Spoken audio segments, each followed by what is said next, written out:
Gold trusted gold buyers తాకట్టులో ఉన్న బంగారాన్ని విడిపించి ఈ రోజు ఉన్న మార్కెట్ ధరకే కొనబడును. మరిన్ని వివరాలకు సంప్రదించండి 7771077720. మా పాత్రికేయ మిత్రులకి అందరికీ, ప్రింట్ అండ్ ఎలక్ట్రానిక్ మీడియా సోదరులకు అందరికీ ఈరోజు స్వాతంత్ర దిన శుభాకాంక్షలు తెలియజేస్తూ ఉన్నాం. మొదటి నుంచి కూడా స్పష్టంగా మా రాష్ట్ర ప్రభుత్వ వైఖరి, ముఖ్యమంత్రి రేవంత్ రెడ్డి గారు కానీ, మా ఇరిగేషన్ శాఖ మంత్రివర్యులు సహచరులు ఉత్తమ్ కుమార్ రెడ్డి గారు కానీ స్పష్టంగా ఈ రాష్ట్ర రైతాంగ సోదరుల ప్రయోజనాలకు సంబంధించి మన నీటి వాటా ఎంత ఉందో, ఒకటి కృష్ణ, ఇంకోటి గోదావరి. గోదావరి నీటి వాటా, అదేవిధంగా కృష్ణా నది నీటి వాటా ఎంతుందో పూర్తి స్థాయిలో వినియోగించుకొని కేంద్ర ప్రభుత్వం నుంచి అనుమతులు తీసుకొచ్చి, కేంద్ర ప్రభుత్వం కూడా మనం కడతా ఉన్న ప్రాజెక్టులకు సంబంధించి ప్రతి నీటి బొట్టుపై అనుమతులు ఇచ్చే వరకు మా పోరాటం కొనసాగుతూనే ఉంటుంది. అటువైపున్న ఆ రాష్ట్రం వారు ఏ పేరు మీద ఏ నీటిని ఉపయోగించుకొని ఏం ప్రాజెక్టులు కట్టుకున్నా, ఆ పేరు ఏం పెట్టుకున్నప్పటికీ గోదావరి నది జలాలకు సంబంధించిన ఒక్క నీటి బొట్టును కూడా మా రాష్ట్ర ప్రయోజనాలను దెబ్బతీసే విధంగా ఉంటే ఒక్కటి కూడా బొట్టు అక్కడ బొరియవు. ఇది స్పష్టం. సరే, వారు ప్రాజెక్ట్ పేరు పెట్టుకుంటారంటే ఆయన ఏం పేరు పెట్టుకొని నీళ్ళు ఎక్కడి నుంచి తీసుకొస్తారో వారి ఆలోచన. కానీ ఈరోజు స్పష్టంగా చెప్తా ఉన్నాం, ఒక ప్రక్కన గోదావరి వాటర్ రివర్ డిస్ప్యూట్కు సంబంధించిన ట్రిబ్యునలే కానీ, కృష్ణా వాటర్కు సంబంధించిన ట్రిబ్యునలే కానీ, మనకు సంబంధించిన నికర జలాలు, వరద జలాలకు సంబంధించిన అంశం విషయంలో స్పష్టంగా మన నీటి వినియోగత గురించి, మనకు వచ్చే వాటా గురించి స్పష్టంగా ఉంది. ఇక్కడ ప్రాజెక్టులు కట్టి తీరుతాం. మరొక మారు ఈరోజు ఈచంపల్లి ప్రాజెక్టు గురించి కూడా, దానికి సంబంధించి ఆ నీటి వినియోగాన్ని ఉపయోగిస్తాం. ఇంకా పైన ప్రాంతాల్లో కావాల్సిన నీటి ప్రాజెక్టులు అన్నీ పూర్తి స్థాయిలో కంప్లీట్ చేసుకున్న తర్వాతనే ఎవరికైనా ఇంకా అక్కడ లభ్యత ఉంటే వారు ఆలోచన చేస్తే అప్పుడు చేసుకొని, కానీ ఫస్ట్ మాకు కేంద్ర ప్రభుత్వం ఈరోజు ముందుకొచ్చి మా నీటి వినియోగం ఎంత ఉంది, అన్నీ ఖచ్చితంగా ఇవ్వాల్సిందే, తీసుకోవాల్సిందే, అనుమతులు ఇవ్వాల్సిందే. ఇప్పటివరకు అనుమతులు లేకుండా 10 సంవత్సరాల కాలం పాటు ఆనాడు ఉన్న టీఆర్ఎస్ కానీ, ఆనాడు ఉన్న టీడీపీ, మా బీజేపీ కానీ కేంద్రంలో ఒట్టిగా సమయం వృధా చేసింది. అటు కృష్ణానదికి సంబంధించిన ప్రాజెక్టులకు సంబంధించి పూర్తి స్థాయిలో అధికారపరంగా మరి నీటి వినియోగత విషయంలో పర్మిషన్లు ఇవ్వలేదు. ఈరోజు మేము కోరుతా ఉన్నది అదే. మేము మరొకసారి చెప్తా ఉన్నాము, అటు పక్కన ఉన్న ఆంధ్రప్రదేశ్ రాష్ట్రానికి సంబంధించిన ప్రభుత్వ సంబంధించిన పెద్దలు ఒకరి తర్వాత ఒకరు మాట్లాడుతూ ఉన్నారు. పెద్దలందరికీ మనవి చేస్తూ ఉన్నాము, ఇక్కడ ఒక్క నీటి బొట్టు కూడా కాంప్రమైజ్ అయ్యి మా రైతులకు సంబంధించిన ప్రయోజనాలను పక్కన పెట్టి మా నీటి సంబంధించిన లభ్యత మాకే ఉంటుంది, ఎవరికి కూడా దాని విషయంలో ఇచ్చే ప్రసక్తే ఉండదు. బనకచెరువుల కట్టడం దానివల్ల ఎవరికి ఏ రాష్ట్రానికి నష్టం లేదు, వృధాగా పోయే నీటినే వాడుకుంటున్నామని చంద్రబాబు. అది వృధాగా పోతా ఉందా, అష్యూర్డ్ వాటర్ ఉందా, ఇవన్నీ కూడా స్పష్టంగా రేపు కేంద్ర ప్రభుత్వం నిర్ణయం చేయాలా. మేము ఈరోజు ఇచ్చంపల్లి కట్టాలనుకుంటున్నాం, పైన నీటి వనరులకు సంబంధించి ప్రాజెక్టులు కట్టాలని ఈరోజు కేంద్ర ప్రభుత్వం ఉంది. దానిపైన ఫస్ట్ స్టాండ్ చెప్పమని చెప్తా ఉన్నాం. 2 రాష్ట్రాల నీటి వినియోగం విషయంలో కాంగ్రెస్ పార్టీ ఫెయిల్ అవుతుందని టీఆర్ఎస్ అసలు ఈ బంకచెర్ల అంశం ఎప్పుడు వచ్చింది? వరద నీరు మీరంతా కూడా ఉపయోగించుకోవచ్చని ఎవరు సలహా ఇచ్చారు? ఆ రోజున టీఆర్ఎస్ పెద్దలు. మేము కాదు కదా, మేము ఇప్పుడు పోరాడు. మేము ప్రభుత్వం వచ్చిన నుంచి మేము వద్దు, ఒక్క నీటి బొట్టు కూడా దాని విషయంలో మేము అస్సలు కూడా కాంప్రమైజ్ కాము. స్పష్టం మా వైఖరి. ముఖ్యమంత్రి గారు మన కేంద్ర ప్రభుత్వం అందరూ పోయినప్పుడు కానీ, ఉత్తమ్ కుమార్ రెడ్డి గారు కానీ స్పష్టంగా చెప్పడం జరిగింది. ఇంకా మా స్టాండ్ వెరీ క్లియర్. తెలంగాణ నుంచి పెద్ద ఎత్తున వరద నీరు వస్తుంది, దీంతో ముంపుకు గురవుతున్నామని చెప్పేసి చంద్రబాబు కామెంట్ చేశారు.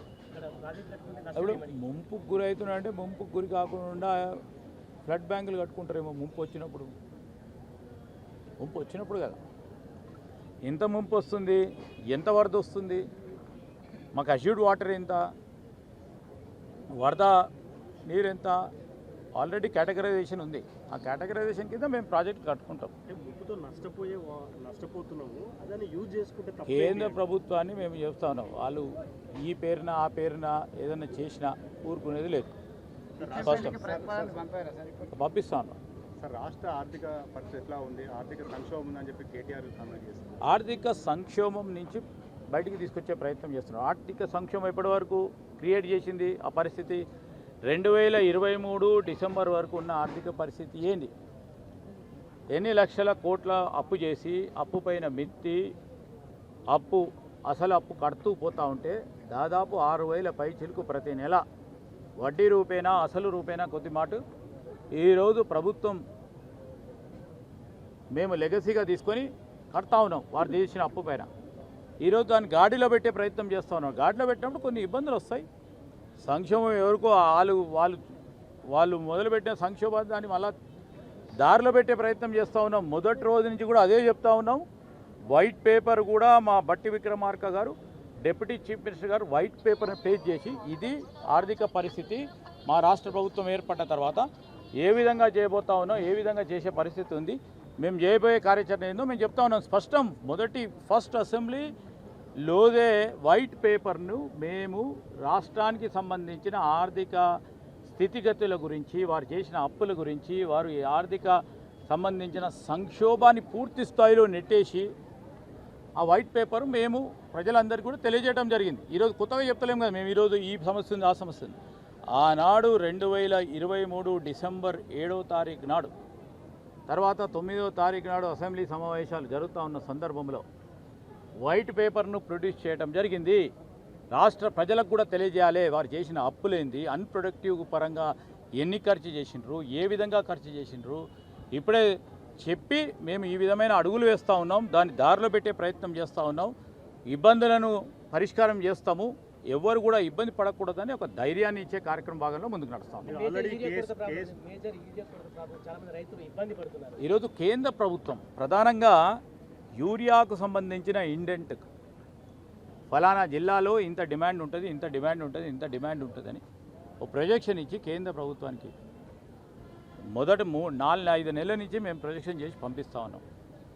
కేటాయింపుకు సంబంధించి వచ్చింది కూడా ఈ రాష్ట్రానికి సంబంధించిన రైతు సోదరులకు ఎక్కడ కూడా ఇబ్బంది రాకుండా చాలా పకడ్బందీ వ్యవహారంతో ఈరోజు యూరియాకి ఎక్కడ ఇబ్బంది లేకుండా చూస్తూ ఉన్నాం. కొన్ని సందర్భాల్లో కావాలని ఒక ప్యానిక్ క్రియేట్ చేస్తే అందరూ ఒకటేసారి మీద పడే కొన్ని ఇబ్బందులు సృష్టించి ఆర్టిఫిషియల్ ఇబ్బందులు సృష్టించే ప్రయత్నం చేస్తూ ఉన్నారు.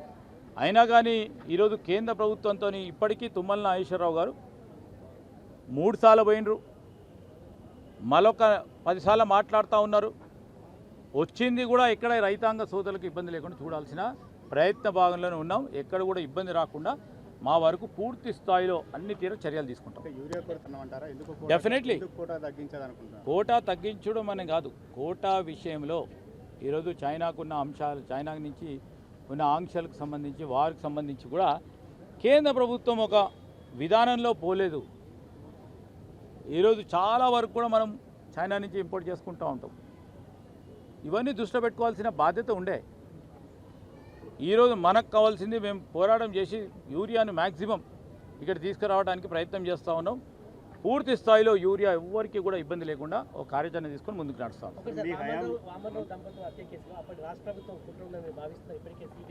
డెఫినెట్లీ ఎవరికి వ్యక్తిగత మాకు ఎవరికి పైన ఇబ్బంది లేదు, కానీ 1.5 year అయింది.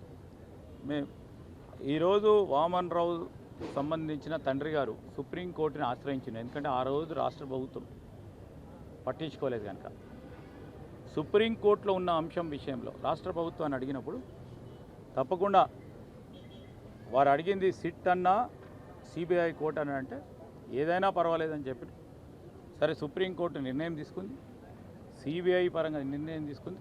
అసలు దోషులైతే ఎప్పటికైనా బయటికి రావాల్సిందే.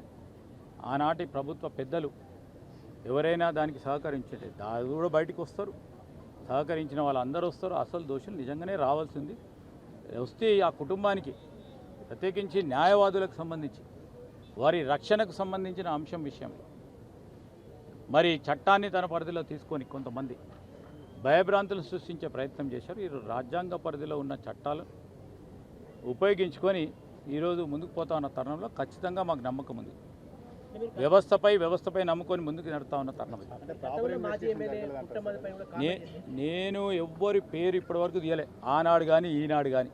అసలు దోషులు కావాలి బయటికన్నా. ఎందుకు భుజాల్లో వేసుకుంటే ఎవరెవరో వేసుకుంటే నేనేం చేయలేను. అసలు దోషులు బయటికి రావాలి.